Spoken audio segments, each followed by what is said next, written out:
Hello and welcome to your flagship political show, Politics Today. I'm Farooq here in Lagos. Well, it's the final day of the Ministerial Performance Review Retreat presided over by President Muhammadu Buhari in the nation's capital, Abuja. But he didn't allow the event pass without a warning to ministers, permanent secretaries and heads of government agencies not to abandon the business of governance for electioneering, saying that any infraction will be viewed seriously. He also gave marching orders to some key ministries, including agriculture, to improve rice production. As he said, the ban on importation of foreign rice will remain. President Buhari also directed the secretary to the government of the Federation to begin to compile transition documents of his administration to the incoming government. The president has just 7 months and 10 days to the end of his tenure. And this retreat is believed to be an opportunity to review his progress and agree on key actions which the president says will ensure his government finishes well.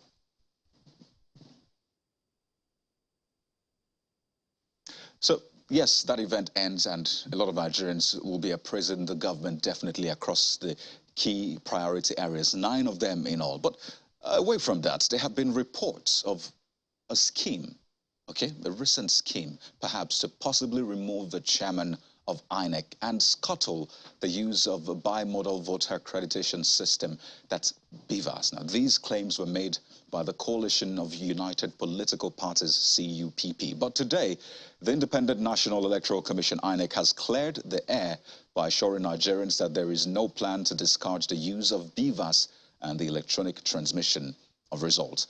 Addressing participants in Abuja at a training on technologies for the 2023 elections, the chairman of INEC, Professor Mahmood Yakubu, says that the commission is ready to deploy technology for the election, while he also appealed to political parties and their candidates to shun politics of violence.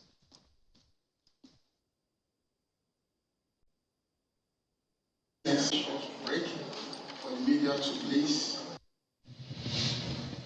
The Commission has increased the deployment of technology in elections in Nigeria.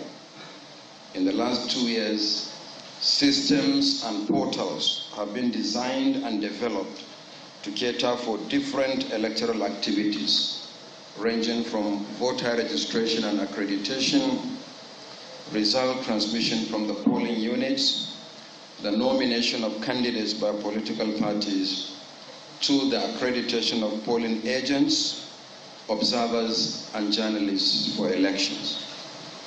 Of these innovations, most Nigerians are more familiar with the bimodal voter accreditation system, the BVAS, which doubles as accreditation device, as well as the upload of polling unit level result sheets on election day on or to the INEC result viewing portal, the IREV, in real time. These innovations have increased transparency and public confidence in the electoral process. They are also part of the legal requirements for conducting elections in Nigeria. The combination of BVAS and IREV portal have come to stay as a means of voter education and transmission of election results. Nothing will change that reality. I mean, you can hear the applause there. Perhaps that would put a rest to the talk and the controversy around the use of BVAS, perhaps. Well, away from that, you remember the constitutional amendment process which began, 2 years ago in the 9th Assembly? Well, there's been yet another twist to that journey. Today, the chairman of the National Assembly Constitution Review Committee, Senator Ovie Omoagege, says that 6 months after 44 constitutional bills were passed and transmitted to state houses of assembly, only 11 state houses of assembly have considered the bills. According to him, a letter was received from the Conference of Speakers of State Houses of Assembly that the remaining states will not act on the bills unless the National Assembly passes 4 new bills which they propose. Now, what are these 4 new bills? They are establishment of state police, which is a major talking point in the country for years now. There's also the State Judicial Council. The third one is a streamlined procedure for removing presiding officers of State Houses of Assembly, and a bill to institutionalize legislative bureaucracy in the Constitution. But Senator Omagege believes that their actions are influenced by some state governors. Now, saying in the National Assembly, just this one, the minority caucus in the House of Reps has condemned yesterday's attack on the PDP presidential campaign rally in Kaduna State by thugs alleged to have been mobilized by certain interests in the ruling party, APC. Well, a statement by the minority leader, Ndudi Elumelu, described the attack as reprehensible and against the spirit and letter of the peace accord signed by political parties and their candidates in Abuja just last month. And he's asking the National Peace Committee to investigate the attack and take further steps to ensure strict adherence to the letters of the peace accord, while also asking the security agencies to conduct a comprehensive investigation into the attack. So major allegations made against the APC. We'll be getting some response to that on the program tonight. But just before I introduce our big topic, let's give you some more trending stories on our political roundup.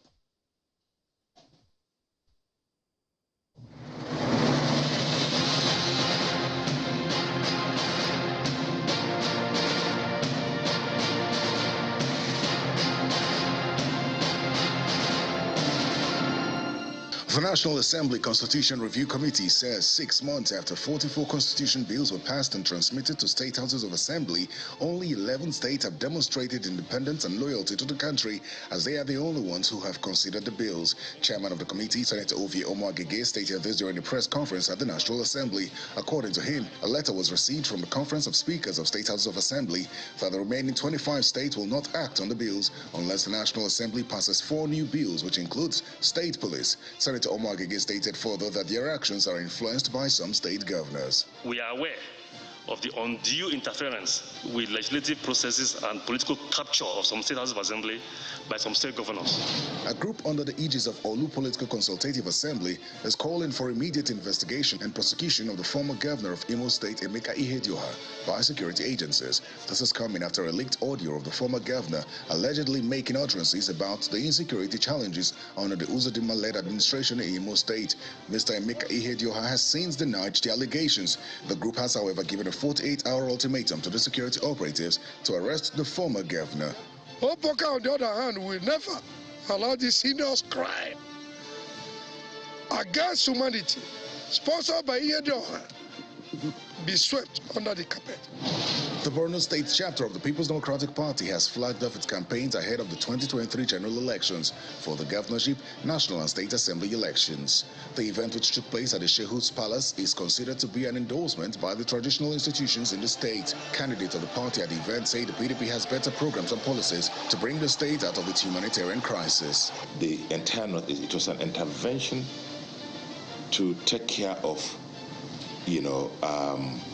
the challenges that have been brought up by the insurgency and so on.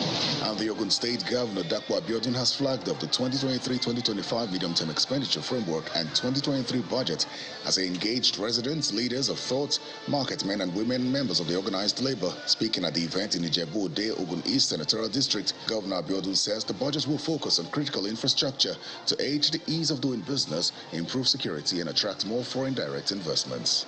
But not limited to land acquisition, land titling, dispute resolution, as well as provision of key infrastructure.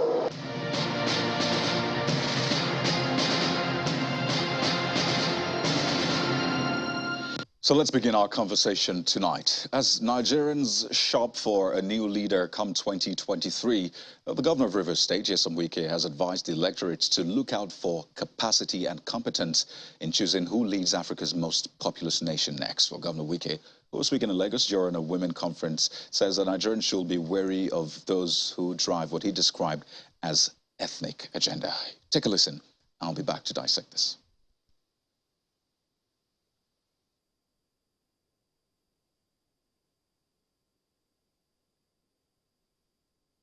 My friend, who will be a second-time governor,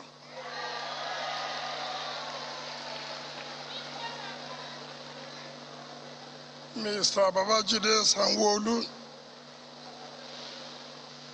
If Sanwo-Olu is not doing well, even if he belongs to my party, I won't come.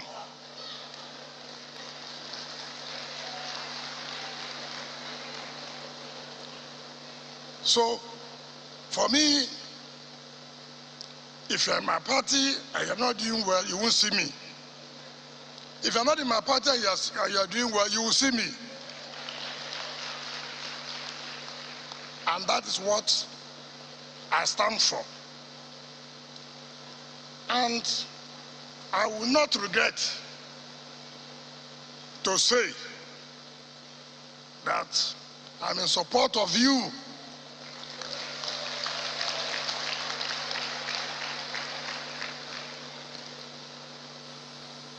I don't want to talk the other one.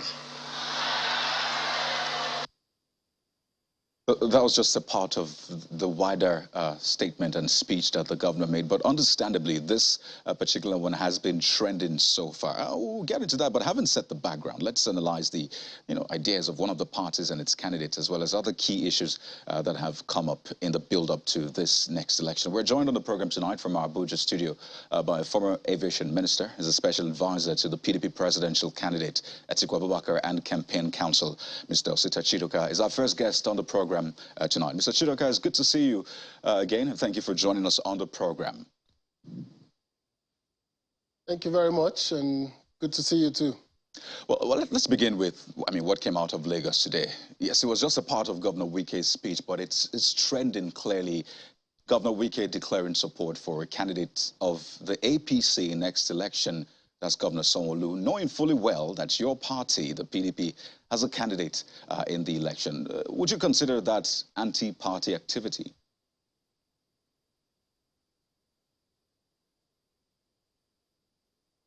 Well, it's the prerogative of Governor Wike to support any candidate he likes and to endorse any candidate he likes. This is not the first time he's doing it.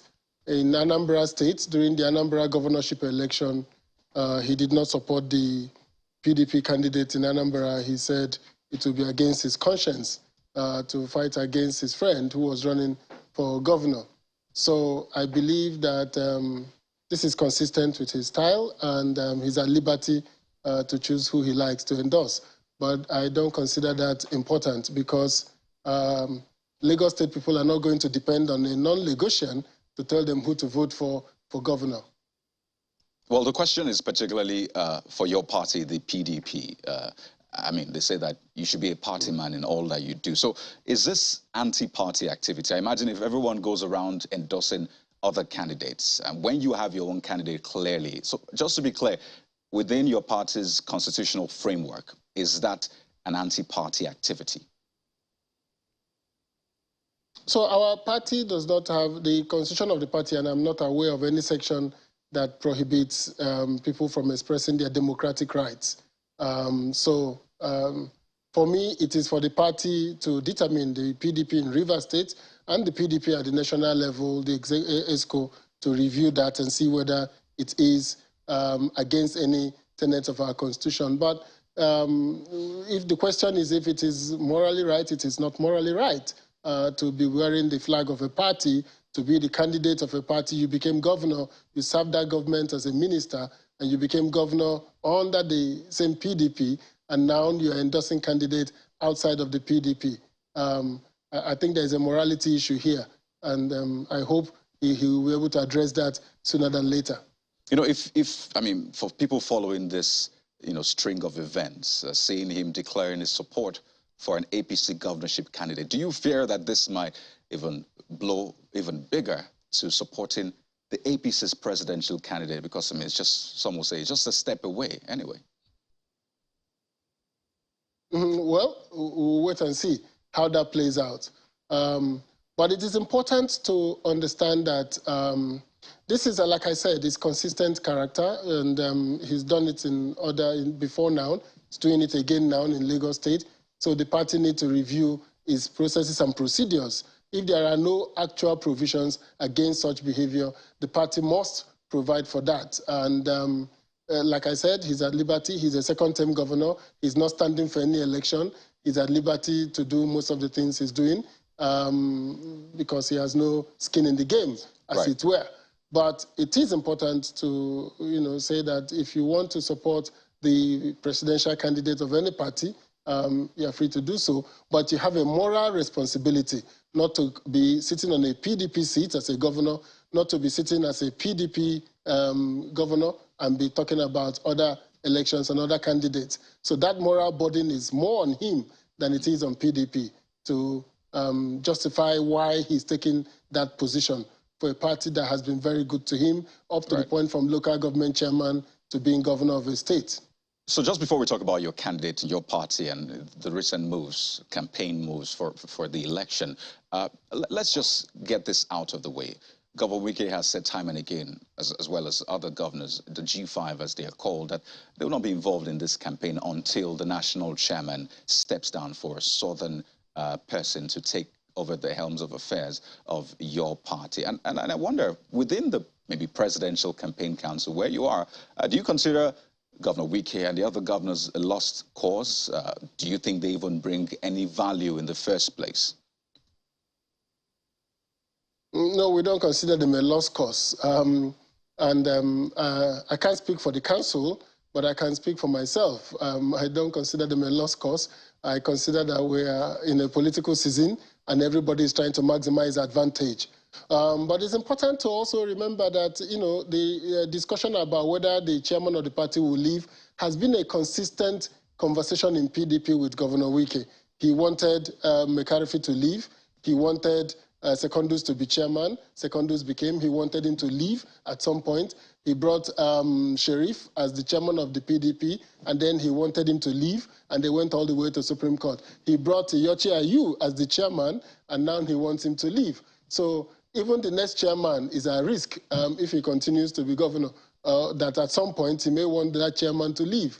So it is the point that I don't even, he may be making a valid point, but whoever is making that point is important that we look. At what point are we going to find a chairman that will be acceptable to him? We gave a chairman from Rivers State, it wasn't acceptable. A chairman from the North came, it wasn't acceptable. A chairman from Benue has come now, it's not acceptable. So I don't even know if a chairman from the South comes, because he has had one from Rivers and it wasn't acceptable. I don't know if the one from the South comes now, it will be acceptable to him. So I think beyond the issue of the chairmanship is to have him, like we're all politicians, sit down on the table, understand what his fears are, what his worries are post being governor. Because, you know, there is also this, sometimes people get into, I've been in public office, when it's time to leave, there's some form of trauma that goes with leaving public office. So we may need to sit down and understand what his fears are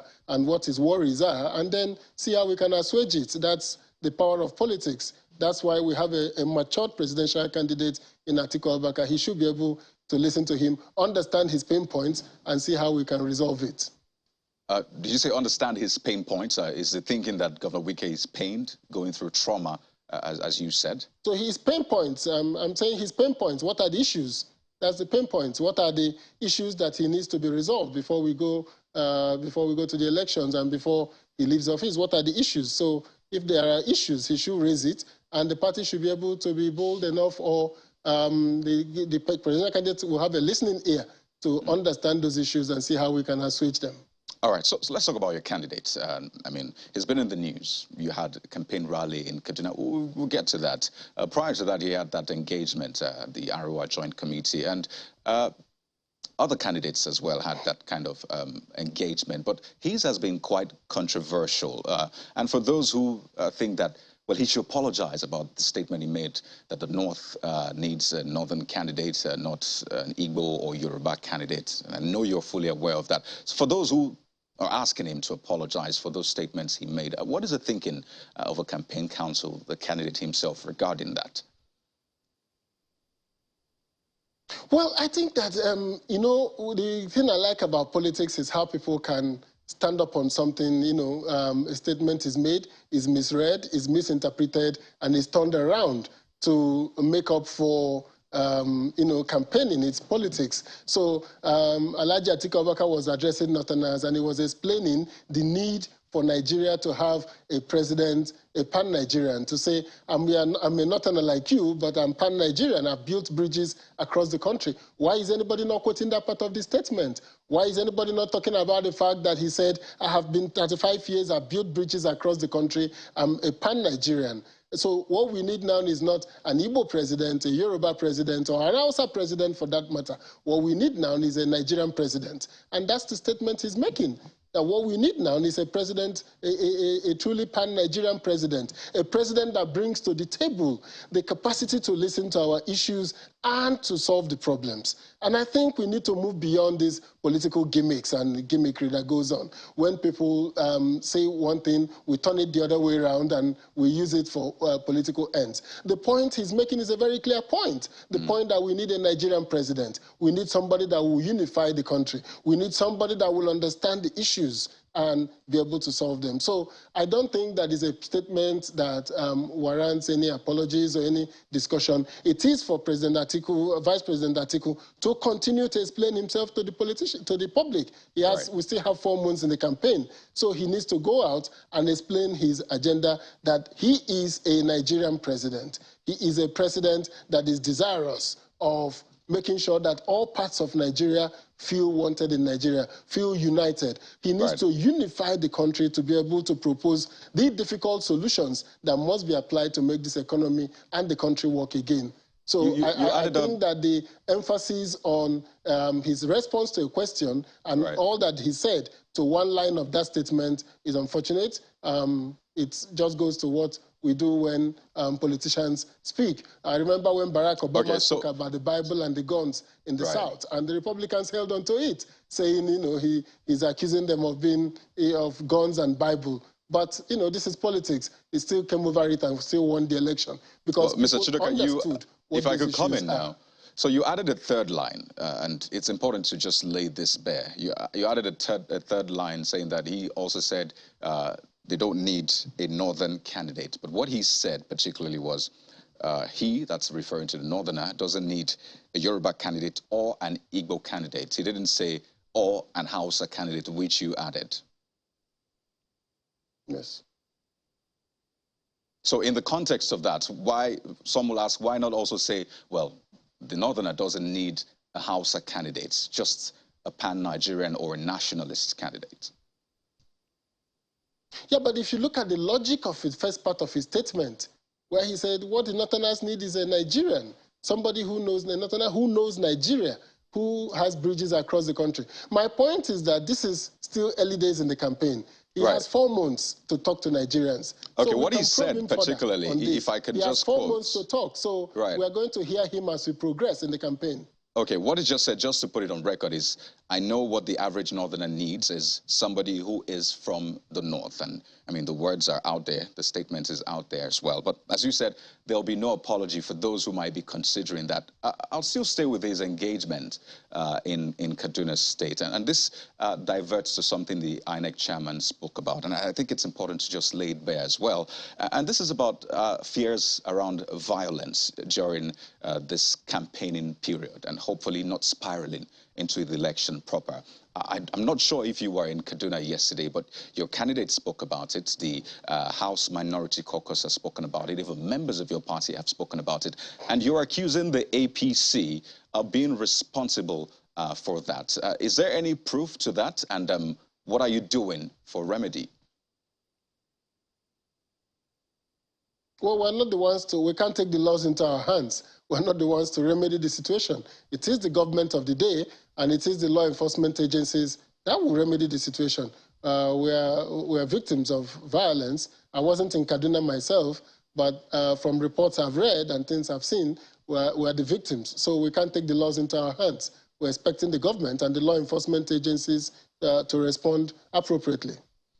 Do you have proof also that this was perhaps a working of the APC, because it was reflected in the Minority Caucus's statement? Is that on record? You have proof as well? It was said by the Minority Caucus, so they must have evidence of what they are saying, but it's beyond what they are saying. What is important is for the law enforcement agencies to investigate. And this is our accusation. They should investigate and give a report. Right. So the onus is on the law enforcement agencies, not on the PDP. Right. So the question then will be, and I will still get the commitment of other parties. Yes, a peace accord has been signed, but what kind of messaging political parties given to their supporters at large in terms of how to conduct themselves? Perhaps you can speak for the PDP and maybe just to reiterate for supporters and party members listening tonight. What do you expect from your party supporters and members out there? So my expectation is that everybody knows that PDP is the umbrella. The PDP is the party of unity in Nigeria. PDP is the party of peace. The APC has a history of violence and threats of violence in the country. There has been no time in our 24 years now or so in the democratic experience have PDP been the producers of violence. So what we are saying is that our supporters will always remain law-abiding. We're a government that was in power. We were a party that was in power. We're a party that has managed government. We're a party that has led Nigeria through moments of great economic growth and prosperity and unity. So we are not involved, we're not concerned about violence. It is far from our DNA. Our DNA is the party of inclusion. It is the party that has made it possible for Nigerians to speak out. We are the party that passed the Freedom of Information Bill. We are not the party that banned Twitter. We are not the party that disrupted Nigerians from expressing themselves. We are the country that expanded opportunities for people to speak. If we didn't want Nigerians to speak, we won't pass the Freedom of Information Bill. So Nigeria knows PDP as a peace-loving party. It is a party that believes in the contention of ideas. We are ready to contend with anybody on our ideas. We have clear plans on how to solve the problems of the country. We have clear strategies to rein in the damage that has been done to the country. So as far as I'm concerned, the PDP is united, is ready, and the PDP is not going to indulge or engage in violence to make its point. We are going to be relying on the strength of our ideas, on our capabilities, on our abilities to run Nigerian subnational governments that are delivering value to its citizens. So I'm sure, and I speak for the PDP on this, that we eschew violence, we say no to violence, we will not support violence, and if there is any violence that is traced to anybody from our party, we will sanction that person appropriately. All right, I think those words are quite instructive as well. Let's wind down on this, Mr. Chidoka. We have just less than 2 minutes on the program. And this is about the person of your candidate now. Yet there are the plans which he has put out, the manifesto, his covenant with Nigerians, as he said. But the candidate of the APC yesterday raised questions about his time working in customs, how he made money selling cars, and was saying that was he not aware of civil service rules on how to conduct himself, how to do business, and that is out there, and I imagine that your candidate will want to clear the air on that, how he made money during customs, whether or not he infringed on the civil service rules. So the APC candidate is an interesting person. He is interesting that in 2007, he found Atiku Abubakar a very good person to ally with to run for president of Nigeria. He is a very interesting character in that 2007, Atiku Abubakar was the presidential candidate of the APC. He didn't ask him how he made his money then. He didn't discuss his history. In 2007, he has been with him 2007 to 11 and up to 2018. It is more interesting for us to know what work does the APC candidate, what has he done since he left office in 2007 as governor of Lagos State? Does he have a business? Does he have a consulting company? He says he's a stockbroker. He sells shares. We need to know which shares are you selling and buying? Under which company name are you selling them? So he has no justification to discuss about anybody's abilities. And by the way, many people still confuse two things. It is the 1999 Constitution that brought in the issue of what civil servants can do or cannot do, which is agriculture. It's the 1999 Constitution. For most of the time, Atiku Abubakar was in the custom. He was under the military rule. There were no such restrictions on civil servants. It was the 1999 Constitution, if I'm correct, that codified it. So if at any point in time he was involved in any private business as a custom officer, I can tell you that during the military rule, during the time of he was in customs, those were legitimate aspirations. They were not illegal. They were not contrary to the laws of the country at that time. So indeed, he made money is the selling fact cars that the while APC working in customs. And the question then... I'm saying that if he was doing business, it was not against the laws of the country at that time. But the APC candidate has no rights, no moral justification to even discuss this. A man who has million vans going to his house on election days. I imagine Nigerians would want to know. Let's lay all the cards bare. But this is an ongoing conversation, really. It's been quite interesting speaking with you. Thank you so much for your time on the program tonight. We've been speaking with former aviation minister. He's also special advisor to the PDP presidential candidate Atiku Abubakar, Mr. Osita Chidoka. Thank you so much for your time on the program tonight. Thank you very much. Well, we'll take a break now, and when we return, some of the presidential candidates have been presented their manifesto to northern groups, and we'll take a look at some of the talking points with our next guest, Honorable Farooq Aliyu. That's in a moment. Just stay with us.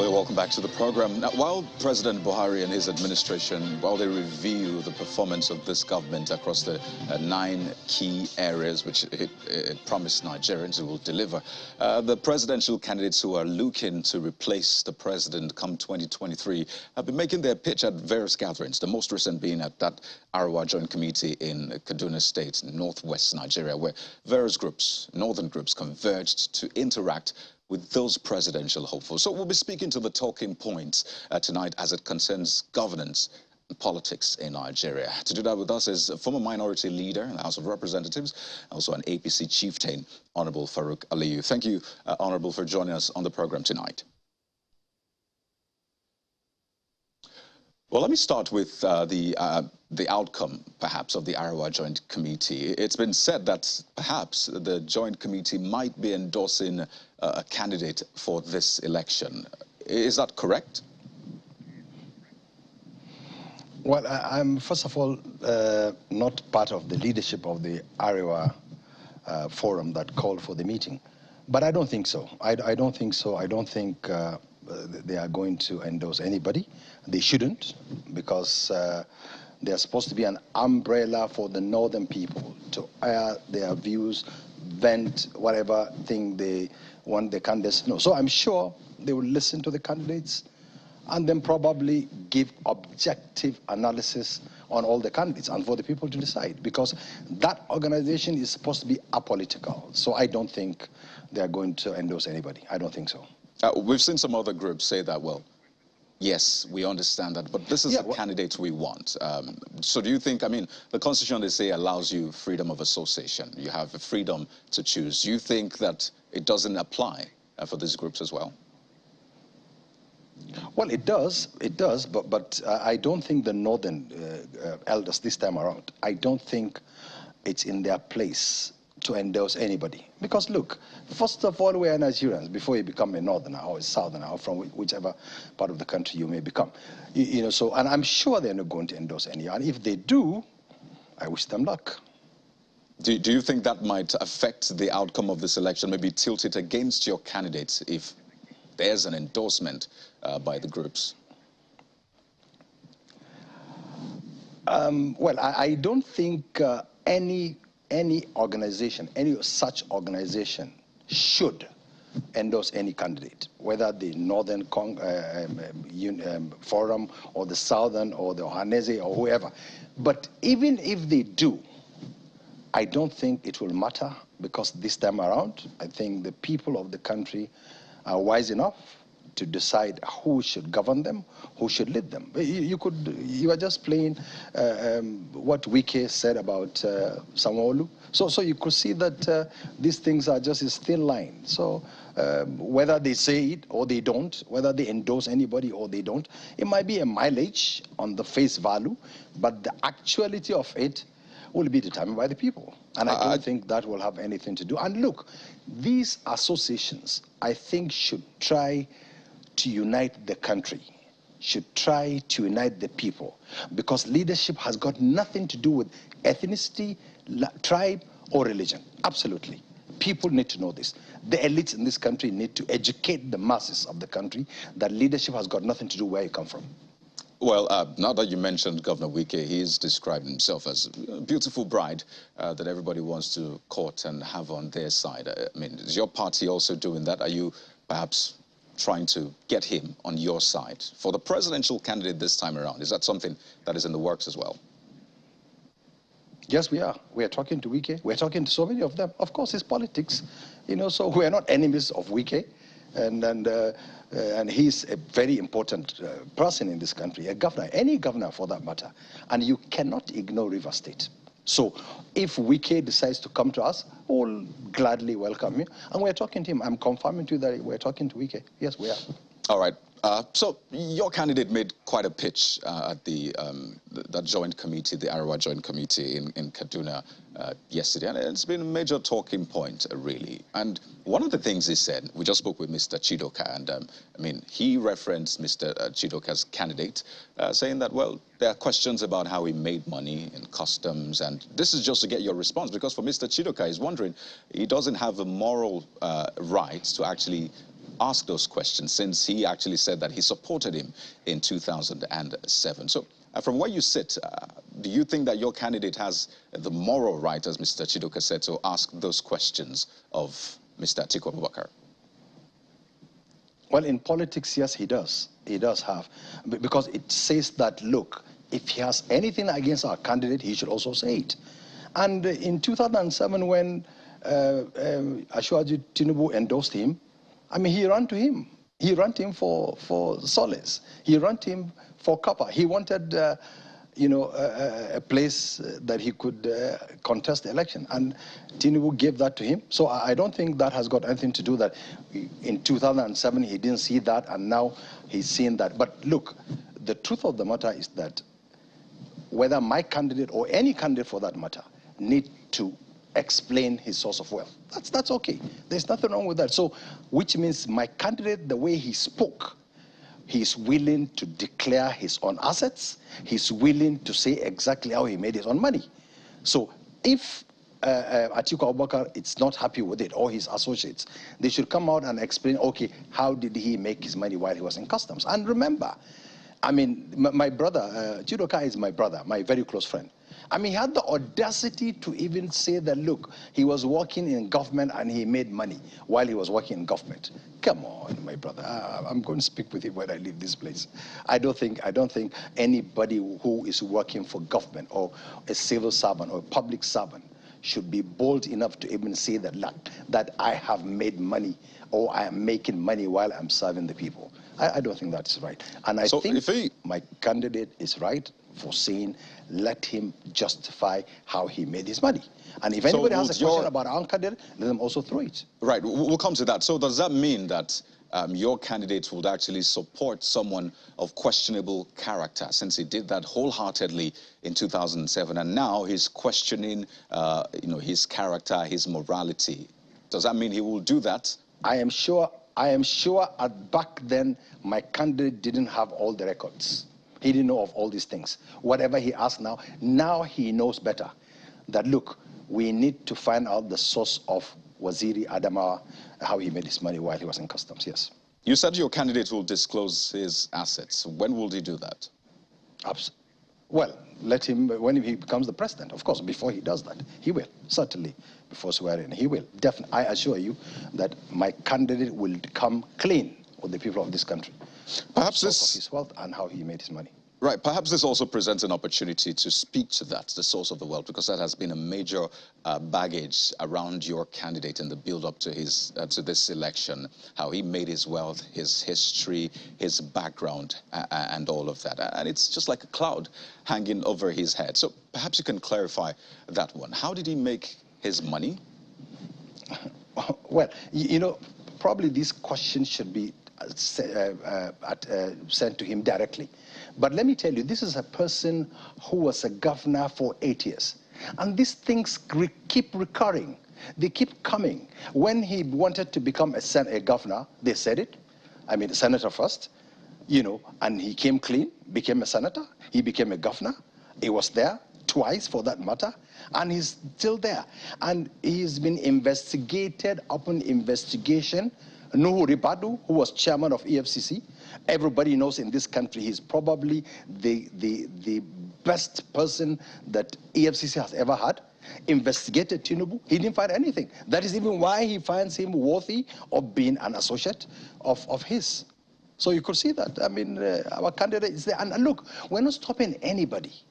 People have gone to court to seek for these clarifications. And if anybody has anything against our candidate, please go to relevant authorities and ask. Go and, you know, file cases or come up with evidence.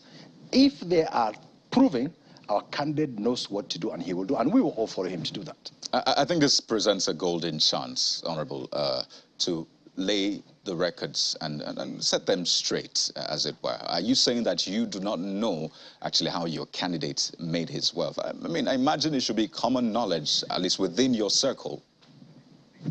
Okay, so probably I should ask you, how did he make his money? Do you know how I made my own money?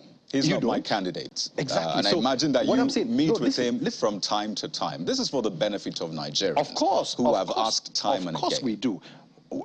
But you see, in politics, the way it is, Kayode, you don't ask people, how did you make your money? And unfortunately, probably is the trend in the whole country. Nobody asks. That's why sometimes you even question even the masses, whereby anybody that comes with money to do anything, nobody asks for the source of his wealth.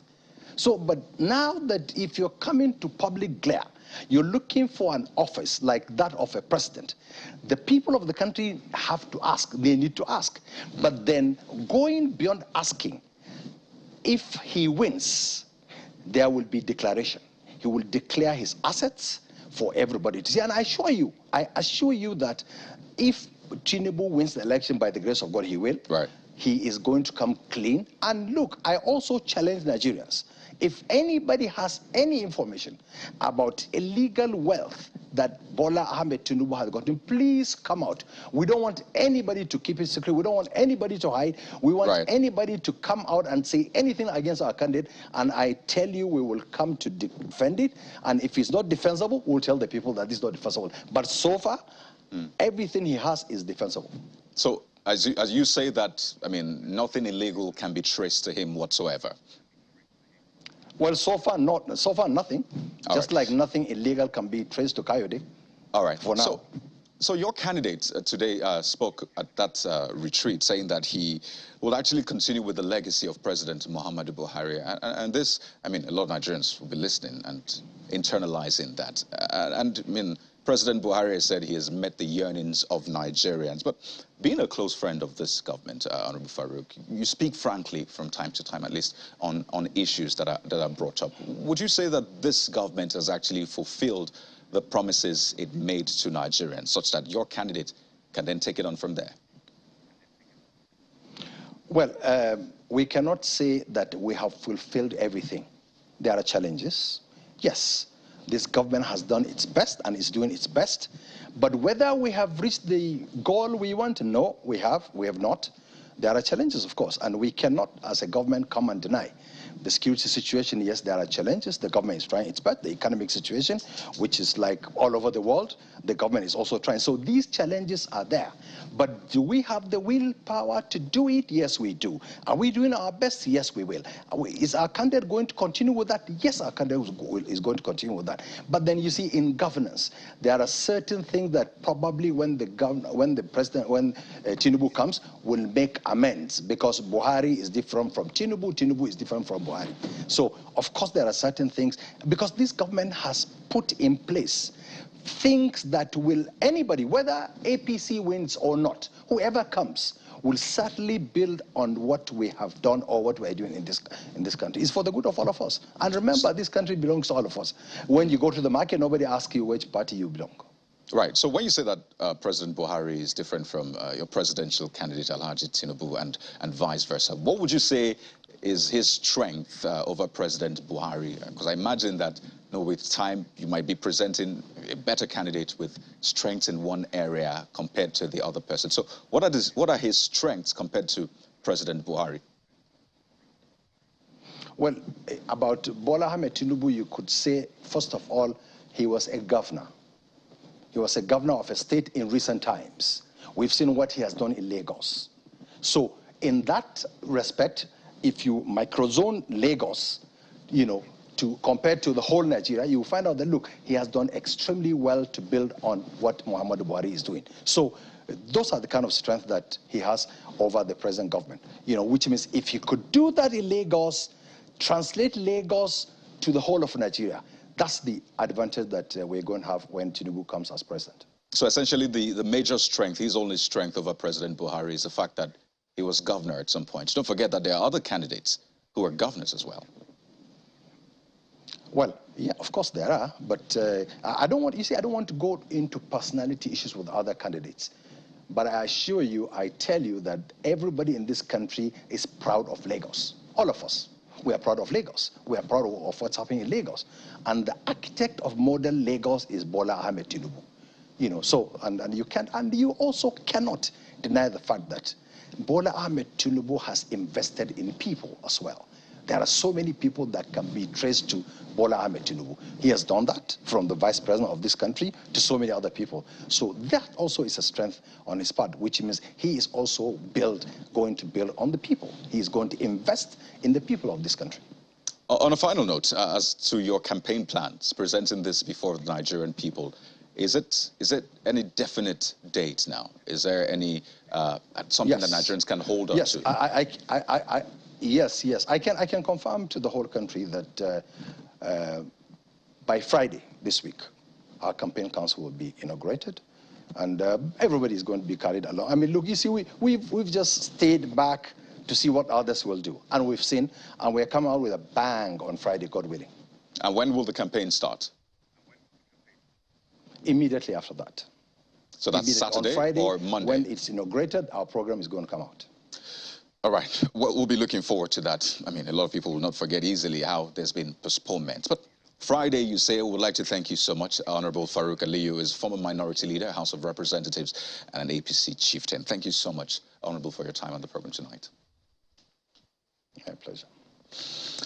Well, tonight we end on a different note. Yes, it's the political season, and as expected, supporters of the various political parties, 18 in all, will be showing their support in various ways for the candidate of their choice, usually high-spirited, both on and off social media. But over the past few days, we've seen some violent tendencies. Take Zamfara, for example, over the weekend, where there was a deadly clash said to be between the APC and PDP supporters.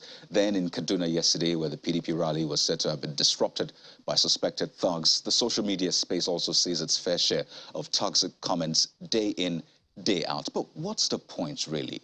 I mean, we're not preparing for war, are we? We're preparing for elections. So why not let the ideas contend in a civilized manner for the good of our great nation, Nigeria? I'd like you to take a look at this video. It's an exchange between two presidential candidates in the coming election. Perhaps that can help calm the nerves.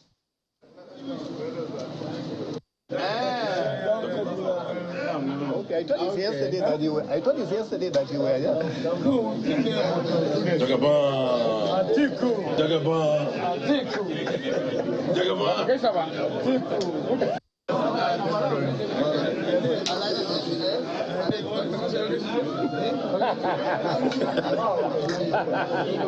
You have your own.